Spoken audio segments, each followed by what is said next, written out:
और ऐसे question discuss करेंगे दोस्तों कि इसको ऐसे क्वेश्चन आपका जीके का काफ़ी महत्वपूर्ण होता है।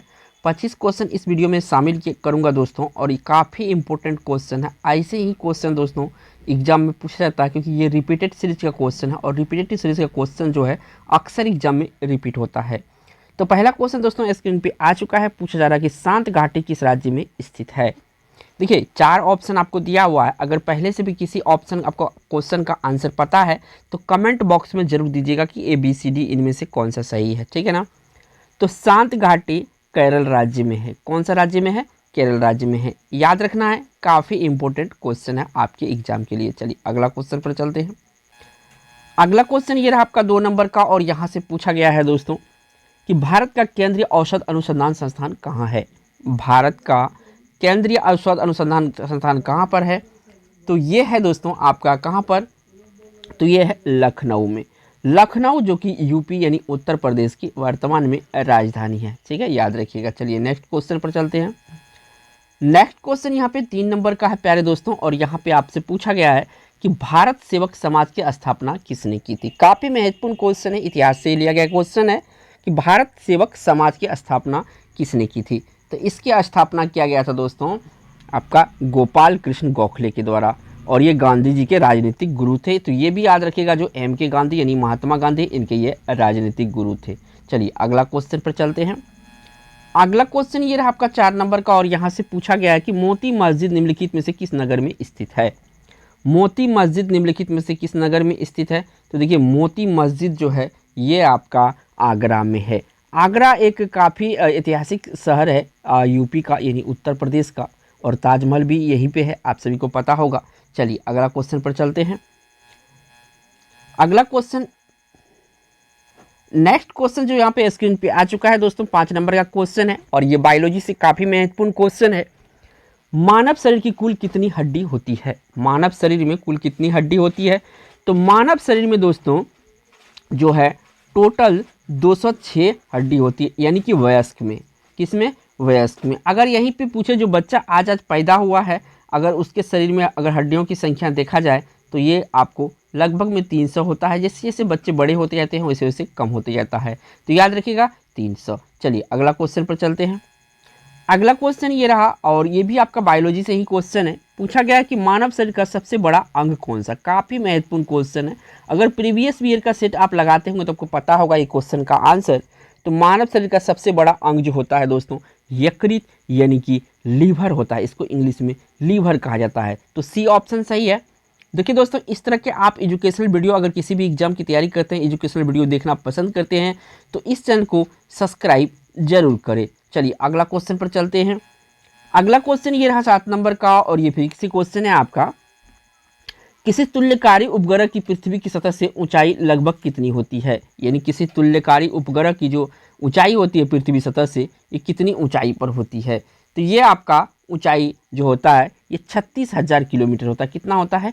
36,000 किलोमीटर होता है। मैं यहाँ पे लिखते जाता हूँ आपको, ताकि आपका जो माइंड है मेमोराइज कर ले इसको, ठीक है। कितना? 36,000 किलोमीटर। ये ऑप्शन सही है। चलिए प्यारे दोस्तों बढ़िए अगला क्वेश्चन पर। अगला क्वेश्चन ये रहा आपका 8 नंबर का। काफ़ी महत्वपूर्ण क्वेश्चन है कि सूर्य की सबसे निकट कौन सा ग्रह है। यानी कि सूर्य अगर है तो इसके निकट कौन सा ग्रह है।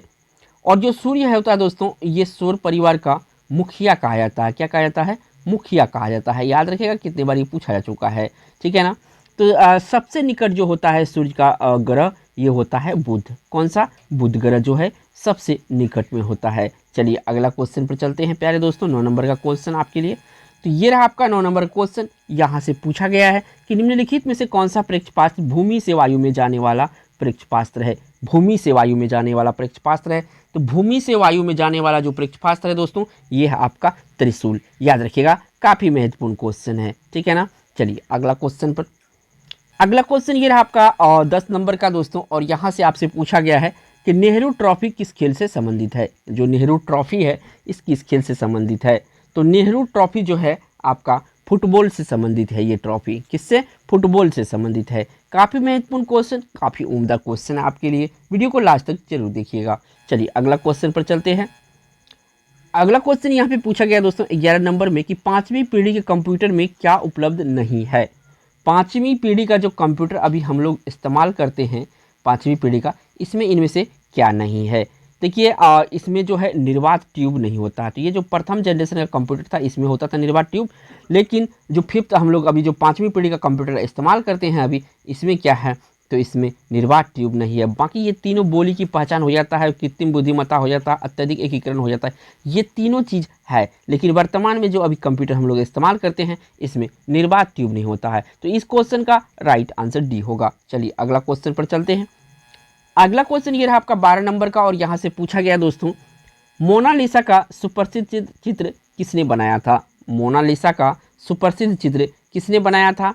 तो मोनालिसा का सुप्रसिद्ध चित्र जो बनाया गया था दोस्तों, ये बनाया गया था लियोनार्डो दा विंसी के द्वारा। किसके द्वारा, लियोनार्डो दा विंसी के द्वारा मोनालिसा का सुप्रसिद्ध चित्र बनाया गया था। याद रखिएगा बी का जो 12 का राइट आंसर बी होगा। चलिए अगला क्वेश्चन पर चलते हैं। अगला क्वेश्चन दोस्तों ये रहा आपका 13 नंबर का, और यहाँ पे पूछा गया है कि अमेरिका की खोज किसने किया था। तो देखिए अमेरिका का जो खोज किया था दोस्तों, ये किया गया था किसके द्वारा, तो कोलंबस के द्वारा। और ये भारत को खोजने के लिए आया था, इसी क्रम में इसको 1492 में अमेरिका की खोज हो गया।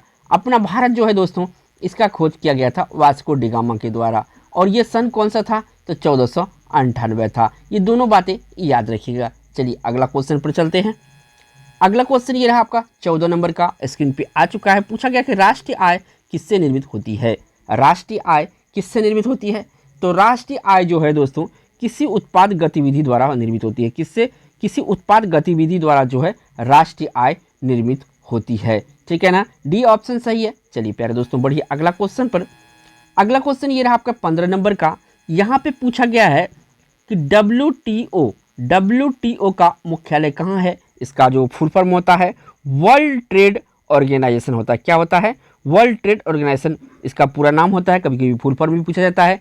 यहाँ पे पूछा है कि इसका मुख्यालय कहाँ है, यानी कि हेडक्वार्टर कहाँ है। तो इसका हेडक्वार्टर आपको बताना है, ये आपका जिनेवा में है। कहाँ पे है, जिनेवा में है। बी ऑप्शन यहाँ पे सही होगा। चलिए प्यारे दोस्तों बढ़िए अगला क्वेश्चन पर। अगला क्वेश्चन ये रहा आपका 16 नंबर का, और यहाँ से पूछा गया है कि सर्वोच्च न्यायालय के न्यायाधीशों की सेवानिवृत्ति की आयु कितनी होती है। सर्वोच्च न्यायालय के न्यायाधीशों की सेवानिवृत्ति की आयु कितनी होती है। तो इसकी सेवानिवृत्ति की जो आयु होती है 65 साल होती है। कितनी होती है दोस्तों, 65 साल होती है। यानी ए ऑप्शन इस क्वेश्चन का राइट आंसर हो जाएगा। चलिए बढ़िए अगला क्वेश्चन पर।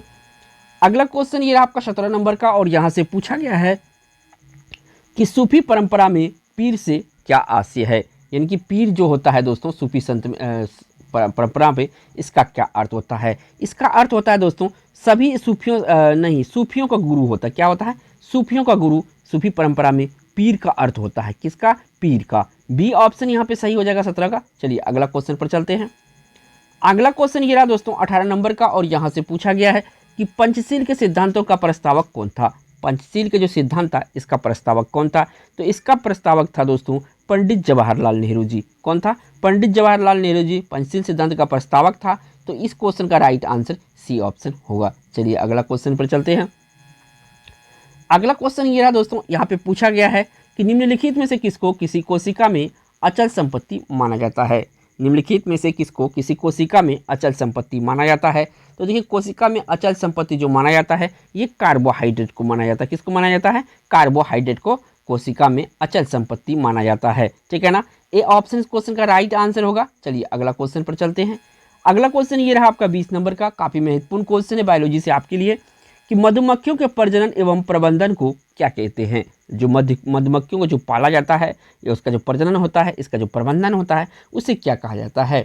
तो उसको कहा जाता है दोस्तों एपीकल्चर। क्या कहा जाता है, एपीकल्चर। काफ़ी बार पूछा जा चुका है दोस्तों, तो याद रखिएगा एपीकल्चर के बारे में। चलिए अगला क्वेश्चन पर चलते हैं। अगला क्वेश्चन ये रहा आपका 21 नंबर का, आपके स्क्रीन पे आ चुका होगा। पूछा गया कि शीत ऋतु में पशुओं के प्रसुप्ति काल को क्या कहते हैं।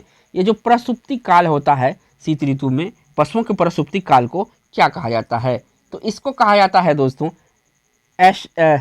एस्टिवेशन। क्या कहा जाता है, एस्टिवेशन कहा जाता है। याद रखिएगा एस्टिवेशन जो होता है प्रसुप्ति काल होता है शीत ऋतु में पशुओं का। ये ऑप्शन यहाँ पे सही है। चलिए प्यारे दोस्तों बढ़िए अगला क्वेश्चन पर। अगला क्वेश्चन ये रहा आपका 22 नंबर का, और यहाँ से पूछा गया है दोस्तों कि उड़ान अभिलेखी का तकनीकी का नाम क्या है। उड़ान अभिलेखी का तकनीकी नाम क्या है, यानी टेक्निकल नेम क्या है। तो इसका नाम है काला बॉक्स या इसको ब्लैक बॉक्स कहा जाता है। क्या कहा जाता है? ब्लैक बॉक्स कहा जाता है। मैं लिख देता हूँ।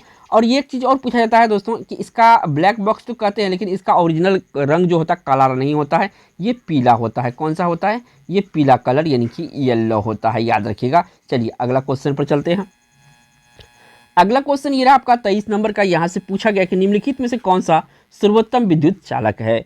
निम्नलिखित में से कौन सा सर्वोत्तम विद्युत चालक है? तो सर्वोत्तम विद्युत चालक जो है दोस्तों, इनमें से देखिए तांबा, लोहा, चांदी। तो चांदी सर्वश्रेष्ठ, 1 नंबर पे आएगा चांदी, ठीक है। 2 नंबर पे आएगा आपका दोस्तों तांबा चालक में, और 3 नंबर पे आपका आ जाएगा एल्यूमिनियम, और 4 नंबर पे आ जाएगा आपका लोहा। कभी कभी जब एग्जाम को डिफिकल्ट करता है तो इसको सीरीज में भी बोलता है सजाने के लिए, तो आपको कर्व याद रखना है। चलिए अगला क्वेश्चन पर चलते हैं। अगला क्वेश्चन ये रहा दोस्तों, और 24 नंबर का पूछा गया है कि भारत में सबसे ऊंचा जलप्रपात कौन सा है। तो देखिए भारत में सबसे ऊंचा अगर पूछे, सबसे टॉल यानी ऊंचा जलप्रपात जो है जोग प्रपात है। इसका दूसरा नाम है महात्मा गांधी प्रपात। दूसरा जो इसका नाम है जो है जोग का, ठीक है, महात्मा गांधी है, जोग गरसप्पा, ठीक है, याद रखिएगा। सी ऑप्शन यहाँ पे सही है। चलिए अगला क्वेश्चन पर चलते हैं। अगला क्वेश्चन और इस वीडियो का लास्ट क्वेश्चन काफ़ी महत्वपूर्ण होने वाला है आपके लिए कि निम्नलिखित में से कौन सा देश पाक स्टेट से जुड़ा हुआ है।